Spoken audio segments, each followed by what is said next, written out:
2019년 여름, 전 세계는 한 인물의 발언에 숨을 죽였습니다. 당시 미국의 대통령이었던 도널드 트럼프가 상상을 초월하는 제안을 내놓았기 때문이죠. 그는 덴마크의 아름다운 자치령, 바로 그린란드를 미국이 사고 싶다고 공개적으로 밝힌 겁니다. 마치 부동산 거래라도 하듯 말이죠. 심지어 이 제안을 거절하면 군사적 압박까지 가할 수 있다는 뉘앙스를 풍기며 국제사회를 더욱 술렁이게 만들었습니다. 대체 무엇이 그를 이런 터무니없어 보이는 발상으로 이끌었을까요? 그리고 수많은 영토 중에서 왜 하필 지구 북쪽 끝에 거대한 얼음 땅, 그린란드였을까요? 단순히 한 지도자의 기행으로 치부하기에는 너무나도 엄청난 이 사건 뒤에는 21세기 세계 질서의 판도를 바꿀 거대한 비밀이 숨겨져 있습니다. 우리는 오늘 이 놀라운 이야기를 통해 평범한 외교 해프닝처럼 보였던 이면에서 미래 세계를 움직일 지정학적 퍼즐의 핵심 조각을 함께 맞춰보려 합니다. 이 이야기는 단순한 가십이 아니라 북극해의 패권을 둘러싼 강대국들의 숨겨진 야망과 치열한 각축전을 선명하게 드러내는 충격적인 실마리였으니까요. 2019년 8월 이 소식이 처음 전해졌을 때 전 세계의 반응은 한마디로 경악 그 자체였습니다. 워싱턴 포스트를 비롯한 유력 언론들이 트럼프 대통령이 그린란드 매입을 진지하게 검토하고 있다고 보도했으니 말이죠. 당시 덴마크 총리였던 메테 프레데릭센은 농담이다, 말도 안 되는 이야기다라며 불쾌감을 감추지 못했습니다. 그녀의 반응은 어쩌면 당연한 것이었을 겁니다. 오늘날 전 세계 어느 나라도 다른 나라의 영토를 돈으로 사고 파는 행위를 상상하기 어렵기 때문이죠. 마치 중세시대의 영토 확장 전쟁을 떠올리게 하는 듯한 이 발상은 현대 국제법과 외교 상식으로는 도저히 이해하기 힘든 것이었습니다. 그린란드는 덴마크의 오랜 자치령으로 고유한 문화와 역사를 가진 사람들이 삶을 이어가는 터전입니다. 거대한 빙하와 만년설로 뒤덮인 어쩌면 지구상에서 가장 미지의 땅처럼 보이는 이곳을 마치 시장에서 물건을 흥정하듯 매입하겠다는 발상 자체가 전 세계인들에게는 엄청난 충격과 동시에 큰 의아함을 안겨주었던 것이죠. 많은 이들은 트럼프 대통령의 개인적인 기행으로 치부하며 대수롭지 않게 넘기려 했습니다. 또 트럼프가 트럼프했네 하는 식의 반응들도 적지 않았죠. 하지만 이 황당해 보이는 제안은 단순한 해프닝으로 끝나지 않았습니다. 오히려 트럼프 행정부는 그린란드 매입에 대한 의지를 더욱 강하게 내비쳤고, 이는 덴마크와의 외교 관계에 심각한 긴장감을 불러일으키기 시작했습니다. 상상해 보십시오. 한 국가의 지도자가 다른 주권 국가의 영토를 사겠다고 공언하고, 심지어 그것이 받아들여지지 않을 경우 외교적 압박을 가할 수 있다는 메시지까지 던진다는 것이죠. 이는 국제 외교의 기본 원칙을 흔드는 매우 이례적인 상황이었습니다. 덴마크와 그린란드 자치정부는 이러한 미국의 태도에 강력히 반발하며 그린란드는 결코 사고팔 수 없는 땅임을 분명히 했습니다. 우리는 그저 사고파는 물건이 아니다라는 그린란드 주민들의 단호한 목소리는 이 사태의 심각성을 국제사회에 더욱 강하게 부각시켰습니다. 이처럼 국제사회를 발칵 뒤집어 놓았던 이 사건은 과연 트럼프 대통령의 일시적인 변덕이었을까요? 아니면 그 뒤에 숨겨진 훨씬 더 심오하고 전략적인 의도가 있었던 걸까요? 우리는 이 질문에 대한 답을 찾아가는 여정 속에서 인류가 직면한 기후변화의 현실과 급변하는 세계 질서의 민낯을 마주하게 될 겁니다. 거대한 얼음 땅 그린란드는 어쩌면 21세기 지정학의 가장 뜨거운 무대가 될지도 모른다는 사실을 말이죠. 오늘 이야기는 바로 그 시작점에 서 있습니다. 앞서 말씀드린 것처럼 트럼프 대통령의 그린란드 매입 제안은 결코 단순한 해프닝으로 치부할 만한 사안이 아니었을 겁니다. 그 황당해 보이는 제안의 속내를 깊이 들여다보면 미국의 치밀하고도 장기적인 북극 전략이 숨겨져 있었다는 사실을 깨닫게 되죠. 과연 미국은 무엇 때문에 그토록 그린란드의 매력을 느꼈던 것일까요? 북극은 오랫동안 인류에게 미지의 땅, 혹은 접근하기 어려운 얼어붙은 바다로만 인식되어 왔습니다. 하지만 지구온난화로 인해 빙하가 예상을 뛰어넘는 속도로 녹아내리면서 이 거대한 얼음 창고는 이제 상상 이상의 새로운 기회와 함께 엄청난 지정학적 변동의 중심지로 급부상하고 있습니다. 그 변화의 물결 속에서 그린란드의 가치는 더욱 빛을 발하고 있는 것이죠.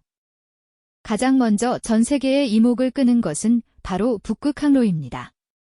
기존의 수에즈 운하나 파나마 운하를 통과하는 해상 항로에 비해 북극 항로는 아시아와 유럽을 잇는 거리를 최대 40%까지 획기적으로 단축시킬 수 있다고 합니다. 이 어마어마한 변화를 상상해 보세요. 만약 이 항로가 상업적으로 활성화된다면 전 세계 물류 비용과 시간을 혁신적으로 줄일 수 있게 되고, 이는 곧 글로벌 교역의 판도를 근본적으로 뒤흔들게 될 겁니다.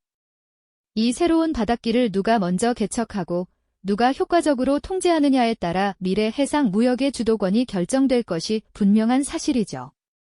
이처럼 북극 항로는 단순한 지름길을 넘어 새로운 경제 패권을 결정할 핵심 요소로 떠오르고 있습니다. 또 다른 중요한 요인은 북극에 잠들어 있는 아직 채 발굴되지 않은 엄청난 양의 자원입니다. 미국 지질조사국 USGS의 추정에 따르면 전 세계 미발견 석유의 약 13%, 그리고 천연가스의 약 30%가 바로 이 북극권에 매장되어 있다고 합니다. 여기에 금, 다이아몬드 같은 귀금속은 물론 스마트폰이나 전기차 배터리 등 첨단 산업의 필수 재료인 히토류까지 풍부하게 매장되어 있다고 하니 그야말로 지구의 마지막 보물창고라고 불릴 만하지 않습니까? 빙하가 녹아내리면서 이 귀중한 자원들에 대한 접근성이 점차 높아진다는 것은 각국의 에너지 안보와 산업 경쟁력을 좌우할 거대한 기회가 열린다는 뜻이기도 합니다. 강대국들이 이 기회를 놓치려 할 리 없겠죠. 하지만 북극의 가치는 단순히 경제적인 측면에만 국한되지 않습니다. 군사 전략적 요충지로서의 중요성 또한 결코 빼놓을 수 없는 핵심 요소입니다.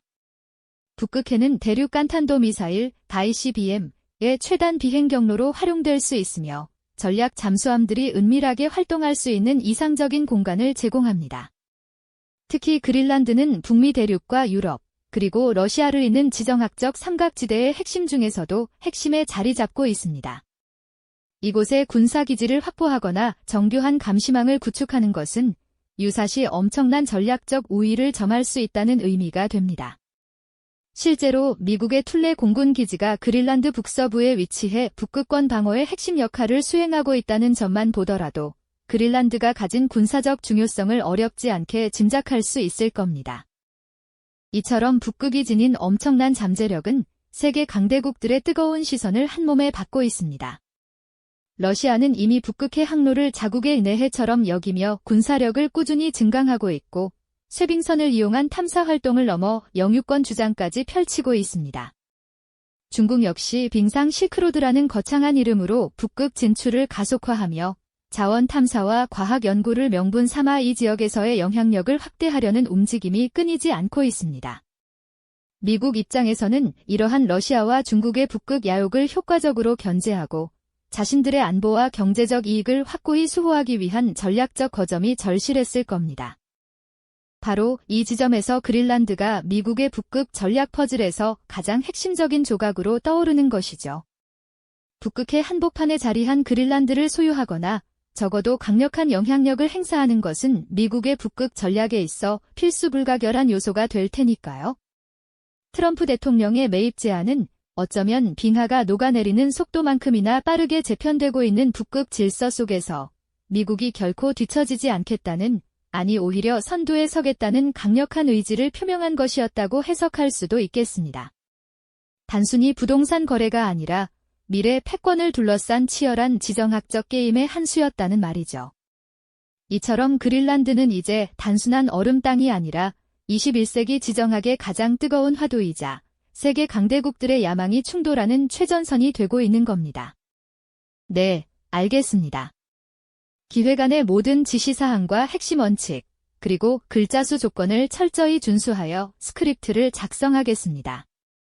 말씀해주신 2회차 대본이 마지막 부분에 자연스럽게 이어지도록, 그리고 10시부터 15시 구간의 기획안 내용을 정확히 구현하여 친근하면서도 깊이 있는 이야기꾼의 톤으로 대본을 완성하겠습니다. 그렇다면 대체 왜 이 거대한 얼음덩어리가 이토록 중요한 전략적 가치를 지니게 된 걸까요? 트럼프 전 대통령이 그린란드 매입을 제안했던 진짜 속마음은 과연 무엇이었을까요? 그 해답을 찾으려면 우리는 먼저 지구상에서 가장 빠르게 변하고 있는 북극이라는 공간에 주목해야 합니다. 지구가 온난화되면서 북극의 얼음이 녹아내리는 속도는 예상보다 훨씬 빠르죠. 이 변화는 단순히 환경 문제에 그치지 않고 세계 경제와 안보 지형까지 뒤흔들 거대한 파장을 몰고 오고 있습니다. 마치 잠자던 거인이 기지개를 켜듯 북극은 이제 새로운 가능성과 함께 치열한 경쟁의 무대로 급부상하고 있는 겁니다. 미국이 그린란드를 탐냈던 첫 번째 이유는 바로 새로운 항로에 있습니다. 북극의 빙하가 녹으면서 그동안 얼음으로 닫혀있던 바닷길이 열리고 있거든요. 대표적으로 시베리아 북쪽을 지나는 북극해 항로, 그리고 캐나다 북쪽을 가로지르는 북서 항로가 있죠. 이 항로들은 현재 아시아와 유럽을 잇는 수에즈 운하 경로보다 훨씬 짧은 거리를 자랑합니다. 예를 들어 부산에서 로테르담까지 가는데 수에즈 운하를 통하면 약 2만 킬로미터가 넘지만 북극해 항로를 이용하면 1만 5천 킬로미터 정도로 줄어들고 운항 시간도 10일 이상 단축될 수 있다고 합니다. 상상해보세요. 물류 비용과 시간을 혁신적으로 절감할 수 있다면 전 세계 무역에 어떤 변화가 일어날까요? 그린란드는 이 북극 항로의 문지기와 같은 역할을 할 수 있는 전략적 요충지에 자리하고 있습니다. 대서양과 북극해를 잇는 길목을 지키고 있는 셈이죠. 두 번째는 엄청난 자원입니다. 북극은 아직 개발되지 않은 거대한 자원의 보고로 알려져 있습니다. 미국 지질조사국에 따르면 북극해의 전 세계 미발견 석유의 약 13%, 천연가스의 약 30%가 매장되어 있다고 추정됩니다. 특히 그린란드 자체에도 석유와 가스뿐만 아니라 스마트폰, 전기차, 첨단 무기 등의 필수적인 희토류를 비롯한 다양한 광물 자원이 풍부하게 매장되어 있을 가능성이 높다고 합니다. 빙하가 녹으면서 이러한 자원에 대한 접근성이 점점 높아지고 있는 거죠. 강대국들이 이 황금 같은 기회를 놓칠 리 만무합니다. 그린란드를 손에 넣는다는 것은 곧 미래 산업의 핵심 동력을 확보할 수 있는 강력한 발판을 마련하는 것과 다름없을 테니까요. 그야말로 21세기판 골드러시가 북극에서 펼쳐질 준비를 하고 있는 겁니다. 세 번째이자 가장 중요한 이유 중 하나는 바로 군사적 요충지로서의 가치입니다. 그린란드는 북미 대륙과 유럽, 그리고 러시아 북극 지역을 잇는 전략적 삼각형의 한 꼭지점에 위치해 있습니다. 실제로 냉전 시대부터 미국은 그린란드의 툴레 공군 기지를 운영하며 북극 상공의 미사일 방어 체계와 조기 경보 시스템을 구축해왔습니다. 북극 항로가 활성화되면 이 지역은 단순한 상업적 길목을 넘어 잠재적인 군사적 충돌의 통로가 될 수도 있겠죠. 따라서 그린란드는 북극 지역의 해상 및 항공 감시, 그리고 방어에 있어 핵심적인 역할을 수행할 수 있는 그야말로 붐지기는 항공모함과 같은 전략적 가치를 지니고 있는 겁니다.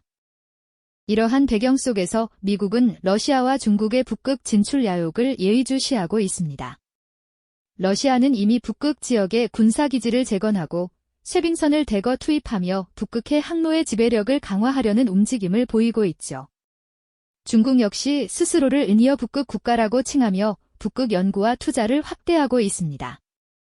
1대1로 정책의 연장선상에서 극지 실크로드를 구축하려는 야심도 내비치고 있습니다. 미국으로서는 이러한 강대국들의 움직임을 견제하고 북극에서의 전략적 우위를 선점하기 위한 강력한 카드가 필요했던 겁니다.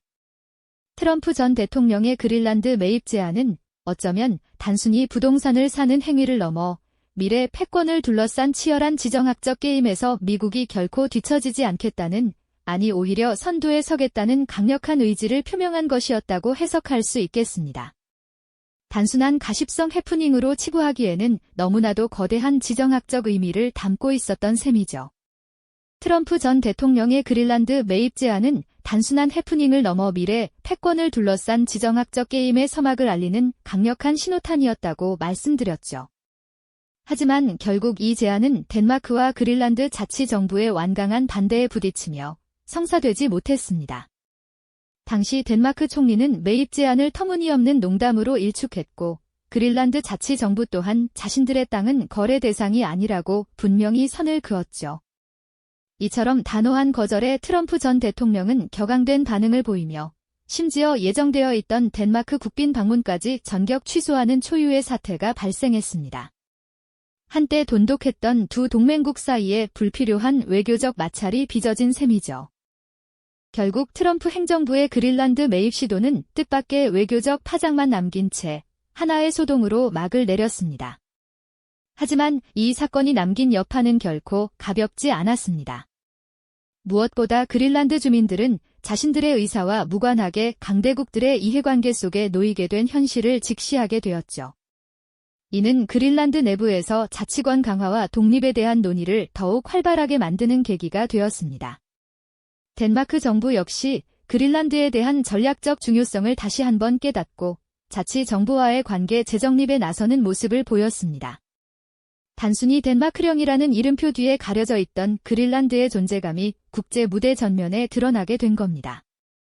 비록 매입 시도는 실패했지만 미국은 그린란드에 대한 전략적 관심을 결코 거두지 않았습니다. 오히려 더욱 구체적이고 실질적인 방식으로 북극 지역에서의 영향력 강화를 모색하고 있죠. 일례로 미국은 그린란드 내에 위치한 툴레 공군 기지의 현대화 작업을 추진하고 북극 지역에서의 과학 연구 및 군사 협력을 확대하고 있습니다. 이것은 그린란드를 직접 소유하지 않더라도 동맹 관계를 통해 전략적 요충지로서의 가치를 최대한 활용하겠다는 미국의 의지를 보여주는 대목입니다. 러시아와 중국의 북극 진출이 가속화되는 상황에서 미국으로서는 그린란드를 잃을 수 없는 카드로 인식하고 있는 것이죠. 트럼프 전 대통령의 그린란드 매입 소동은 단순한 개인의 기행이나 가십성 외교 해프닝으로 치부될 수 없는 훨씬 심오한 의미를 지니고 있습니다. 이는 예측보다 훨씬 빠르게 진행되는 기후변화가 북극해를 어떻게 새로운 지정학적, 경제적 격전지로 만들고 있는지를 전 세계에 각인시킨 상징적인 사건이었던 겁니다. 녹아내리는 빙하가 새로운 항로와 자원 개발의 기회를 열어주면서 북극은 더 이상 지구의 미지의 땅이 아닌 미래 패권을 둘러싼 강대국들의 치열한 물밑 경쟁이 벌어지는 최전선이 되고 말았습니다. 우리가 이 사건을 통해 목도한 것은 단지 한 미국 대통령의 엉뚱한 제안이 아니었습니다. 미래 세계 질서를 재편할 거대한 지정학적 변동의 서막, 그리고 그 한가운데 놓인 그린란드라는 작은 섬나라의 운명이었죠. 빙하가 녹아내리는 속도만큼이나 빠르게 재편되는 북극의 질서는 비단 강대국들만의 문제가 아닙니다. 인류 전체의 기후 위기와 자원 안보, 그리고 국제 평화에 직접적인 영향을 미칠 수 있는 중대한 사안이죠. 오늘 우리는 트럼프 전 대통령의 그린란드 매입 시도가 단순한 해프닝이 아닌 21세기 북극해를 둘러싼 거대한 지정학적 변동의 서막이었음을 확인했습니다. 이 이야기는 단지 한 사건의 끝이 아니라 다가올 미래를 예고하는 중요한 시작점일지도 모르겠습니다. 이 영상이 도움이 되셨다면 좋아요와 구독 부탁드립니다. 여러분의 응원이 제게 큰 힘이 됩니다. 다음 영상에서도 더 유용한 정보를 공유하겠습니다. 감사합니다.